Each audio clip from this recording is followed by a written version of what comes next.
చంద్రబాబు నాయుడు గారిని దూషించడం కాదు, కానీ ఈరోజు ఈ వీడియోలో మనం కొన్ని నిజాల గురించి బట్టలు ఇప్పేసుకొని మాట్లాడుకోవాల్సిన అవసరం వచ్చింది. అందుకే కొంచెం జాగ్రత్తగా ఈ వీడియోని మొత్తం చూడడం మాత్రమే కాదు, తప్పకుండా లైక్ అండ్ షేర్ కూడా చేయడం మాత్రం మర్చిపోవద్దు. చంద్రబాబు నాయుడు గారు ఆయన కొడుకు లోకేష్ గారిని తీసుకొని ఒక పెద్ద బెటాలియన్, ఒక పెద్ద బ్యాచ్ని వేసుకొని 100 కోట్ల రూపాయల, దాదాపు 100 కోట్ల రూపాయల ప్రజాధనాన్ని ఖర్చు పెట్టి దావోస్కి వెళ్ళడం జరిగింది. ఎందుకు వెళ్ళిండు అంటే, అక్కడి నుంచి నేను ఆంధ్రప్రదేశ్కి పరిశ్రమల్ని పట్టుకొస్తా అని చెప్పేసి ఒక మంచి ఉద్దేశంతో చంద్రబాబు నాయుడు గారు దావోస్కి వెళ్ళిండు. కాకపోతే చంద్రబాబు నాయుడు గారితో పాటు భారతదేశం నుంచి మరో 2 ముఖ్యమంత్రులు, అంటే భారతదేశానికి సంబంధించిన మొత్తం 3 ముఖ్యమంత్రులు దావోస్కు వెళ్ళడం జరిగింది. మొదటి వ్యక్తి ఫడ్నవీస్ గారు, ఆయన మహారాష్ట్ర ముఖ్యమంత్రి. రెండో వ్యక్తి మన రేవంత్ రెడ్డి గారు, ఆయన తెలంగాణ ముఖ్యమంత్రి. మూడో వ్యక్తి వచ్చేసి నారా చంద్రబాబు నాయుడు గారు, ఆంధ్రప్రదేశ్ ముఖ్యమంత్రి. దావోస్ సదస్సులో ఫడ్నవీస్ గారు, అంటే మహారాష్ట్ర ముఖ్యమంత్రి ఫడ్నవీస్ గారు దాదాపు 16 లక్షల కోట్ల రూపాయల ఎంఓయూలు పరిశ్రమలు, అంటే కంపెనీల దగ్గర నుంచి చేసుకున్నాడు. అదేవిధంగా రేవంత్ రెడ్డి గారు, అంటే తెలంగాణ ముఖ్యమంత్రి రేవంత్ రెడ్డి గారు దాదాపు 1,79,000 కోట్ల రూపాయల ఎంఓయూలు ఈ కంపెనీల దగ్గర నుంచి చేసుకున్నాడు. కానీ మన ముఖ్యమంత్రి, అంటే ఆంధ్రప్రదేశ్ ముఖ్యమంత్రి చంద్రబాబు నాయుడు గారు మాత్రం సున్నా ఆయన చేసుకున్నటువంటిది. అంటే ఒక్క ఎంఓయూ కూడా చంద్రబాబు నాయుడు గారు చేసుకోలేదు. ఇది మొదటిసారి కాదు అండి. ఇది 2014 నుంచి 19 దాకా కూడా చంద్రబాబు నాయుడు గారు ముఖ్యమంత్రి అయినప్పుడు ఉన్నప్పుడు దాదాపు 5 సంవత్సరాల ఆ టైంలో 4 సార్లు చంద్రబాబు నాయుడు గారు దావోస్కి వెళ్ళడం జరిగింది. ఒకసారి లోకేష్ గారు వెళ్ళినట్టున్నారు. ఈ 5 సార్లు కూడా వెళ్ళి వాళ్ళు అక్కడి నుంచి నిజంగా మేము పెద్ద పెద్ద పరిశ్రమలను పట్టుకొస్తున్నాం అని చెప్పేసి అబద్ధాలు ఆడడం జరిగింది.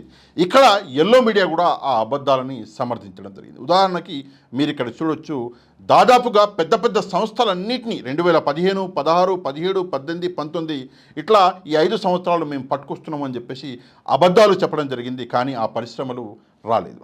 సేమ్ అదేవిధంగా ఈరోజు దావోస్ నుంచి దాదాపు 4 రోజుల పాటు పెద్ద పెద్ద డప్పులు, పెద్ద పెద్ద బాకాలు ఊదుకొని ఈరోజు ఒక్క ఎంఓయూ కూడా చేసుకోకుండా మళ్ళీ రిటర్న్ రావడం జరిగింది చంద్రబాబు నాయుడు గారు. ఇది నిజంగా దారుణం అండి. ఎందుకు దారుణం అంటే, చంద్రబాబు నాయుడు గారు ఆయన 100 కోట్ల రూపాయల ప్రజాధనం, ఆంధ్రప్రదేశ్ ప్రజల ప్రజాధనాన్ని అక్కడ ఇన్వెస్ట్ చేసి ఒక్క ఎంఓయూ కూడా చేసుకోకుండా ఈరోజు ఆయన ఉత్తి చేతులతోటి వస్తున్నాడు. మరి ఎందుకు పోయిండు చంద్రబాబు నాయుడు గారు అంటే, నిజంగా ఆయన తన డప్పు తానే కొట్టుకోనికపోయిండు. అంటే సెల్ఫ్ మార్కెటింగ్. గడిచిన 4 రోజుల నుంచి ఈ ఎల్లో మీడియాలో అరే చంద్రబాబు నాయుడు గారు చూసారా ఫలానా వ్యక్తిని కలుస్తున్నాడు, చంద్రబాబు నాయుడు గారు చూసారా ఫలానా వ్యక్తిని కలుస్తున్నాడు అని చెప్పేసి ఈ ఎల్లో మీడియాలో బాకాలు ఊదడం అన్నది మనందరం చూసినాము. నేను కూడా ఈ బాకాలను చూసి నిజంగా చాలా పెద్ద పెద్ద పరిశ్రమలు వచ్చేస్తున్నాయని చెప్పేసి నమ్మిన.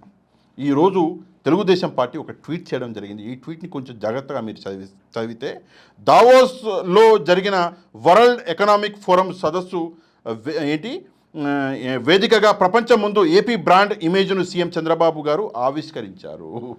ఈ సదస్సులో అంటే ఏపీ బ్రాండ్ ఇమేజ్ను ఆవిష్కరించారంట. ఏపీ బ్రాండ్ ఇమేజ్ని ఆవిష్కరించడానికి చంద్రబాబు నాయుడు గారు పోయినట్టు కనిపించలేదు. ఆయన బ్రాండ్ ఇమేజ్ని ఆయనే ఆవిష్కరించుకోనికి అక్కడ ఉన్నటువంటి పరిశ్రమల ఎవరైతే అధినేతలు ఉన్నారో వాళ్ళతో కలిసి వాళ్ళతో ఫోటోలు దిగడానికి వెళ్ళినట్టు కనిపించింది.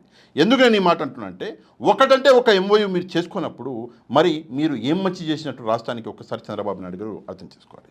సరే, ఈ రాజకీయాల్ని పక్కన పెడితే ఒకసారి మనం కూడా ఆలోచించాలి. ఎందుకని చెప్పేసి ఒక్క ఎంఓయూ కూడా ఆంధ్రప్రదేశ్ రాష్ట్రానికి అవ్వలేదు.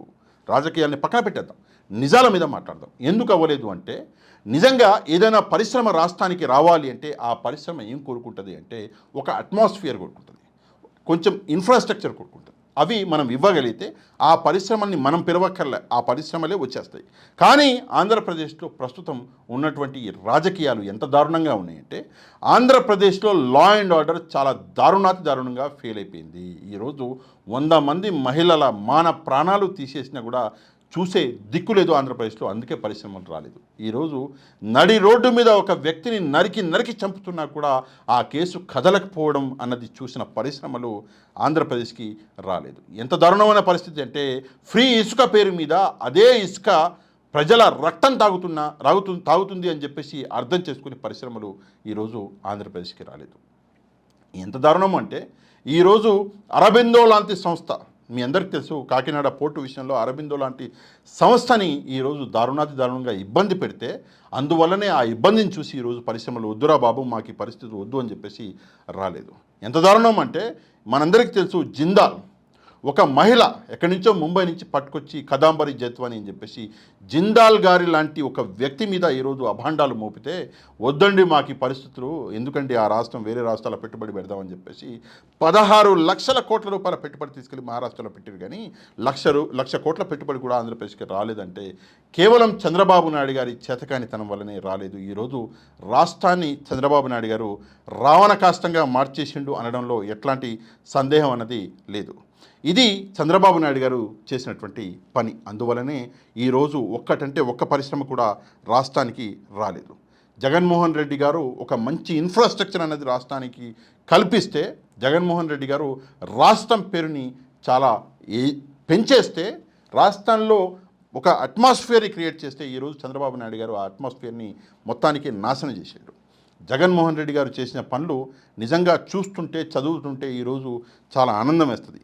మనందరికీ తెలుసు జగన్మోహన్ రెడ్డి గారు ఒక భోగాపురం లాంటి ఒక ఎయిర్పోర్టు ఎంత మంచి విషయం అండి, ఎంత మంచి ఇన్ఫ్రాస్ట్రక్చర్ అనాలి.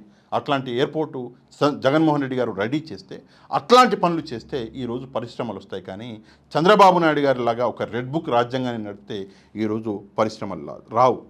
ఎంత బాగా ఇన్ఫ్రాస్ట్రక్చర్ డెవలప్మెంట్ అంటే మనందరికీ తెలుసు విజయవాడ కనకదుర్గ ఫ్లైఓవర్ మనందరం చూసినాము, చాలా బాగా జగన్మోహన్ రెడ్డి గారు కట్టడం జరిగింది.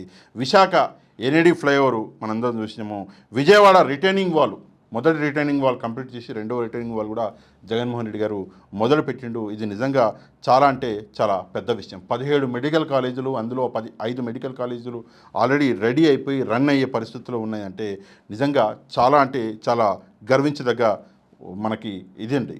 అదే కాకుండా ఉద్దానం అన్నది మనందరికీ తెలుసు, చరిత్రలో గడిచిన 30-40 సంవత్సరాల నుంచి ఒక్కడు కూడా ఉద్దానాన్ని పట్టించుకునే నాదుడు లేకుండా పోతే జగన్మోహన్ రెడ్డి గారు ఆ ఈరోజు ఉద్దానానికి ఉన్నటువంటి సమస్యని మొత్తానికి లేకుండా చేసిండు. అది జగన్మోహన్ రెడ్డి గారు. అది కాకుండా వెలుగొండ టన్నల్ 18 కిలోమీటర్ల టన్నల్, ఆ టన్నల్కి జగన్మోహన్ రెడ్డి గారు చేసినటువంటి పనులు నిజంగా హ్యాట్స్ ఆఫ్. అదే కాకుండా విలేజ్ హెల్త్ క్లినిక్లు, సచివాలయాలు, ఆర్బీకేలు, ఇవన్నీ డిజిటల్ లైబ్రరీలు, ఇవన్నీ డెవలప్మెంట్. ఇట్లాంటి డెవలప్మెంట్లు మనం చేస్తే కంపెనీలు ఆటోమేటిక్గా వస్తాయి. కానీ రెడ్ బుక్ రాజ్యాంగాన్ని నడిపితే కంపెనీలు రావు. ఈ విషయం చంద్రబాబు నాయుడు గారు అర్థం చేసుకోవాలి. అర్థం చేసుకుంటేనే రాష్ట్రానికి భవిష్యత్తు. మీకు ప్రజలు మ్యాండేట్ ఇచ్చారు, మ్యాండేట్ ఇచ్చినప్పుడు సరే ఆ మ్యాండేట్ ఈవీఎంల వల్ల వచ్చిందా, ప్రజలు ఇచ్చారా, అది పక్కన పెట్టేస్తే మీరు ఈరోజు అధికారంలో ఉన్నారు. అధికారంలో ఉన్నప్పుడు మీ బాధ్యత బ్రాండ్ ఇమేజ్ని, ఆంధ్రప్రదేశ్ బ్రాండ్ ఇమేజ్ని పెంచడం, అంతేకాని ఉన్న ఇమేజ్ని తుంచడం కాదు. ముందు జగన్మోహన్ రెడ్డి అని చెప్పేసి జపం చేయడం మానేసి ప్రజల కోసం ఏం చేయాలి మంచి అన్న విషయాన్ని మీరు ఆలోచించండి. ఆటోమేటిక్గా కంపెనీల దగ్గరికి మీరు వెళ్ళడం కాదు, కంపెనీలే మీ దగ్గరికి వస్తాయి. తప్పకుండా ఈ విషయం మీద మీరందరూ స్పందించాలి. తప్పకుండా కమెంట్ చేయండి. ఈ వీడియోని లైక్ అండ్ షేర్ చేయండి. ఎవరైతే మన ఛానల్ని సబ్స్క్రైబ్ చేసుకోలేదో తప్పకుండా ఛానల్ కూడా సబ్స్క్రైబ్ చేసుకోండి. నెక్స్ట్ వీడియోలో మళ్ళీ కలుద్దాం. అంతవరకు థ్యాంక్ యూ వెరీ మచ్. జై హింద్.